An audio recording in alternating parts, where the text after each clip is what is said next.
मेरे प्यारे साथियों, हम आए हैं एक नई कहानी के साथ। तो चलिए कहानी को स्टार्ट करते हैं। शाम ढल रही थी, आसमान पूरा काला पड़ चुका था, जैसे आसमान में किसी ने काले रंग की शीशी उड़ेल दी हो। शायद बारिश आने वाली है। घिरा हुआ आसमान और ठंडी हवाएं कोमल को बेहद पसंद थी। बारिश कोमल के बदन में एक अजीब सी सिहरन पैदा करती थी। कोमल आईने के सामने पिछले आधे घंटे से बन संवर रही थी। बन संवर क्या, सजने की रिहर्सल कर रही थी। 3 बार तो साड़ियाँ चेंज कर चुकी थी। कोमल को सजने संवरने का बहुत शौक था। आज उसे मिसेस कपूर की बेटी की शादी में जाना था। कोमल कॉलेज की अध्यापक थी, मगर वो कॉलेज स्टूडेंट जैसी दिखती थी। वो हमेशा खूबसूरत दिखना और खूबसूरत रहना चाहती थी। कोमल अब तैयार होकर रवाना ही हो रही थी कि उसकी नज़र एक अखबार पर पड़ी। उसमें कोई भैरव चौक की खबर थी। लिखा था कि भैरव चौक नाम के एक छोटे से इलाके में बहुत सारी अजीबोगरीब घटनाएं घटी हैं। कितनी वारदातें हुई हैं, लूट मार, हत्या, अपहरण, बलात्कार, भूत प्रेत का साया, सभी घटनाएं वहीं तो घटी हैं। लोग वहां दिन के उजाले में भी जाने का साहस नहीं करते थे। ये खबर पढ़ते ही थोड़े समय पहले कोमल का चमकता चेहरा फीका पड़ गया। उसके चेहरे पर मानो हल्का खौफ मंडरा रहा हो। थोड़ी देर वो खामोश होकर वहीं खड़ी रही, मानो ये खबर उसके मन में बैठ गई हो। कोमल की खामोशी मिसेस कपूर के फ़ोन ने तोड़ी।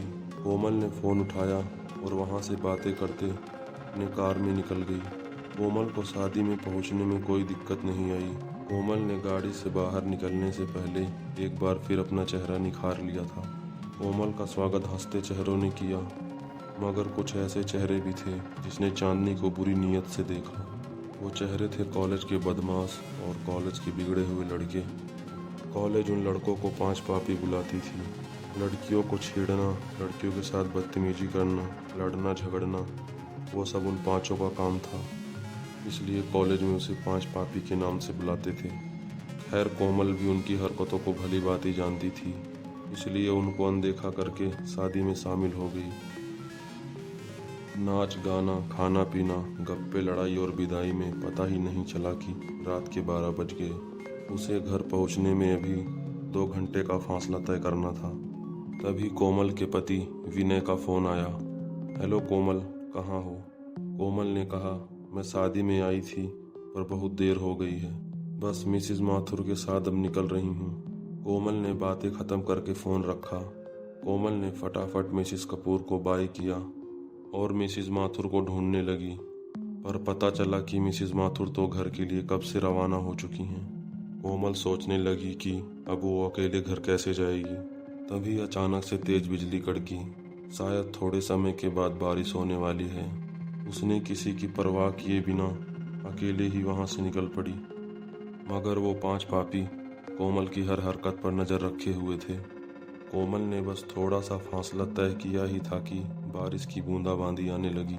कोमल मन ही मन सोच रही थी कि वो बारिश बंद होने का इंतजार करे या फिर आगे बढ़े। कोमल को यह जल्दी ही तय करना था उसे क्या करना है। फिर उसने आगे बढ़ने का फैसला लिया।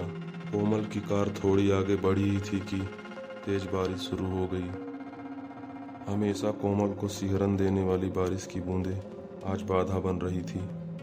कोमल बारिश की बूंदाबांदी को चीरते आगे बढ़ी। कोमल के आगे बढ़ने का फैसला सही था, क्योंकि बारिश बंद हो चुकी थी। कोमल हल्के मन से ड्राइव कर रही थी, मगर लगता है आज का दिन कोमल के लिए सचमुच भारी था, क्योंकि सामने ट्रैफिक जाम था। गाड़ियों की लंबी लाइन लगी थी। किसी से पूछा तो पता चला कि भारी बारिश के चलते आगे का रास्ता पूरा ब्लॉक हो चुका है। जब तक रास्ता साफ नहीं होगा तब तक ट्रैफिक जाम रहेगा, और रास्ता साफ होने में सुबह भी हो सकती है। सुबह का नाम सुनते ही कोमल के होश उड़ गए। तभी कोमल देखती है कि कुछ गाड़ियां कच्ची सड़क की तरफ जा रही हैं। कोमल ने एक व्यक्ति से पूछा, भैया ये कच्ची सड़क कहाँ जाती है? ये कच्ची सड़क शहर जाती है बहन जी, उस आदमी ने कहा। कोमल फिर सोचने लगी कि वो रास्ता खुलने का इंतज़ार करे या फिर कच्चे रास्ते से जाए। उसने सोचा कि वो कब तक अकेली रास्ता साफ होने का इंतज़ार करेगी। वो भी कच्ची सड़क की तरफ जा रही गाड़ियों के साथ गाड़ी चलाकर शहर वाले रास्ते जा सकती है। इसलिए उसने उस कच्ची सड़क से घर जाने का फैसला किया। कोमल आगे बढ़ तो रही थी, मगर खौफ अभी भी उसके सिर पर मंडरा रहा था, क्योंकि वो आगे चल रही गाड़ियों के सहारे जा रही थी, जैसे कोई दीपक की रोशनी लेकर अंधेरे से गुजर रहा हो। आगे चलकर गाड़ियों की रफ्तार तेज हो जाती है। वो सब कोमल की कार से आगे बढ़ जाती हैं। इतनी बढ़ जाती हैं कि वो सब कारें हेडलाइट के सहारे देखी जा सकती थी। कोमल भी उन तक पहुंचने के लिए अपनी गाड़ी की स्पीड बढ़ाती है, मगर उसकी गाड़ी अचानक से बंद हो जाती है।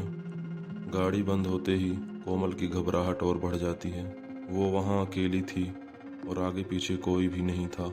आती जाती गाड़ियाँ एक के बाद एक आंखों से ओझल हो रही थी। कोमल अब बेचैन सी होने लगी थी। उसकी धड़कनें तेज चल रही थी।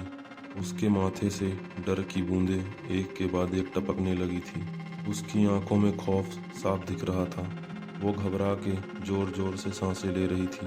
उसने अपने पर्स से फ़ोन निकाला और विनय का नंबर डायल करने लगी, मगर वहाँ मोबाइल कनेक्शन के नाम पर कुछ नहीं था। वो इतना डर गई थी कि वो गाड़ी से बाहर निकलना भी नहीं चाहती थी। उसे कुछ सूझ नहीं रहा था, बस गाड़ी स्टार्ट करने में लगी थी। वो बार बार चाबी को दाएं बाएं घुमा रही थी, मगर नतीजा वही, गाड़ी स्टार्ट नहीं हो रही थी। अचानक से कोमल की नज़र उसके पर्स में जाती है और उसमें एक तावीज़ दिखता है। वो तावीज़ जो कोमल की माँ ने आखिरी सांस लेते वक्त दिया था और कहा था, ये तावीज़ तुम्हारे बुरे वक्त में तुम्हारी हिफाजत करेगा। कोमल ने तुरंत तावीज़ लिया और आंखें बंद करके फिर से गाड़ी स्टार्ट करने की कोशिश करने लगी। माँ का दिया तावीज़ काम कर गया और गाड़ी एक झटके में स्टार्ट हो गई। गाड़ी स्टार्ट होते ही कोमल के जान में जान आई। उसने एक राहत की सांस ली।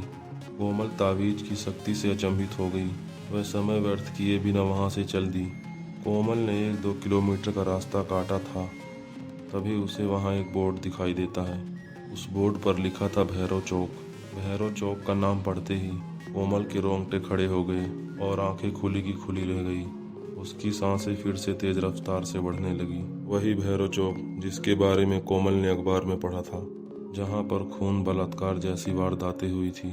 उसने फिर से ताबीज को हाथ में थामा और एक पल के लिए आंखें बंद की, जैसे वो भगवान से दुआ मांग रही हो कि अब की बार गाड़ी बंद न हो। मगर ये क्या, कोमल की कार भैरव चौक बोर्ड के सामने ही आकर रुक गई। कोमल ने बाहर का नज़ारा देखा तो बेहद अंधेरा और डरावना था। जुगनू की टिमटिमाती रोशनी के सिवा कुछ दिखाई नहीं दे रहा था। कोमल ने फिर से तावीज को हाथ में उठाया और आंखें बंद करके भगवान का नाम लेती हुई गाड़ी स्टार्ट करने में जुट गई। गाड़ी की चाबी को दाएं बाएं घुमाकर उसकी अंगुलियां भी थक गई थी, मगर अब की बार गाड़ी शुरू होने का नाम ही नहीं ले रही थी। 1-2 बार फ़ोन भी लगाया, मगर वहाँ भी उसे नाकामयाबी मिली। वो इतना डरी हुई थी कि गाड़ी से बाहर निकलने में भी उसके पैर कांप रहे थे। तभी उसे सामने कुछ दिखा। सामने से सफ़ेद रंग की कुछ धुंधली धुंधली आकृति आ रही थी। कोमल उसे देखकर दहल गई और बदन में कपकपी होने लगी। वो आकृति जैसे जैसे आगे आ रही थी, वैसे वैसे एक आकृति से 3 आकृतियाँ हो गई थी। काले घने अंधेरे में सफ़ेद रंग साफ साफ दिख रहा था। कोमल उसे देख बस सोच रही थी, ये क्या आ रहा है? सफ़ेद चादर ओढ़े काला आदमी या फिर कोई भूत प्रेत? कोमल के पसीने छूटने लगे थे। कोमल ने जल्दी से अपनी गाड़ी के चारों तरफ से लॉक कर लिया और शीशे बंद कर लिए। वो अपनी गाड़ी में बैठे बैठे तावीज को थामे आंखें बंद करके भगवान का नाम जपने लगी। अब वो आकृतियाँ कोमल की गाड़ी के आगे पीछे मंडराने लगी थी। सहमी हुई कोमल जोर जोर से सांसें लेकर हल्की सी कनकियों से देख रही थी। तभी किसी ने गाड़ी के शीशे पर जोरदार वार किया। कोमल ने उस तरफ देखा तो मालूम पड़ा वो गाड़ी के शीशे तोड़ने की कोशिश कर रहे हैं। कोमल घबरा के जोर जोर से चिल्लाने लगी, बचाओ, कोई मुझे बचाओ। किसी ने गाड़ी का दरवाज़ा खोल दिया और कोमल का हाथ पकड़ के एक झटके में बाहर फेंक दिया। कोमल गाड़ी से बाहर गिरकर एक पत्थर से अटक रही। कोमल मानो अधमरी सी हो गई थी और उसने हिम्मत जुटाई और वहाँ से उठ खड़ी हुई। उसने देखा कि वहाँ 3 सफ़ेद चादर ओढ़े 3 शख्स थे। वो तीनों के चेहरे काले, दहशत भरे और भयानक थे और सब हाथ में चाकू लेकर खड़े थे। कोमल समझ गई ये सब लुटेरे हैं और बिना कुछ बोले कोमल ने सोने चांदी के जेवर निकालने लगी। कोमल ने कहा, ये सब ले लो, मगर मुझे जाने दो। एक लुटेरे ने तुरंत कोमल के हाथों से जेवर छीन लिए। कोमल अभी भी बिलक बिलक कर बस रोए जा रही थी। लुटेरों ने कहा, ये सब तो हम लेंगे ही, मगर इतनी लूट हमारे लिए काफ़ी नहीं है। कोमल लुटेरों का इरादा समझ गई थी और एक सांस लेकर वहां से भागी। वो तीनों भी कोमल के पीछे भागे, मगर सहमी हुई कोमल कहाँ तक भाग पाती। उन तीनों ने आखिरकार कोमल को पकड़ ही लिया। तभी कोमल जोर जोर से चिल्लाने लगी, बचाओ बचाओ, कोई तो मुझे बचाओ। एक लुटेरे ने कहा, चिल्लाओ जितना चिल्लाना है। तभी एक लुटेरे पर पीछे से तेज वार होता है। वो लुटेरा वहीं ढेर हो जाता है। कोमल को एक आशा की किरण दिखाई देती है। वो दोनों लुटेरे पीछे देखते हैं कि ये वार किसने किया। कोमल भी उस तरफ देखती है कि ये वार कहाँ से हुआ। वहाँ वो कॉलेज के 5 स्टूडेंट होते हैं, जिसे कॉलेज 5 पापी कह के बुलाती थी। वो पांचों उस 2 लुटेरों पर झपटते हैं और उन्हें मारकर बेहोश कर देते हैं। कोमल वहाँ सहमी खड़ी, आंखों से आंसू बहाती बस देख रही थी। वो सोच रही थी कि जिस 5 पापी को बुरा और गलत समझ रही थी, वही लोग आज कोमल को बुरे हादसे से बचा रहे थे।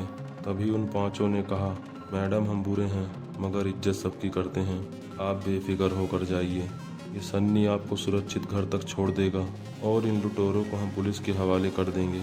इन लोगों ने भूत प्रेत के नाम पर बहुत लूट मचा रखी है, अब पुलिस इन्हें मजा चखाएगी। तभी कोमल ने कहा, मुझे माफ़ कर देना, मैं तुम लोगों को गलत समझ रही थी। इसके आगे कोमल के मुंह से एक शब्द भी नहीं निकल पाए। उसकी आंखों में सिर्फ आंसू ही थे जो सारी बातें बयां कर रहे थे।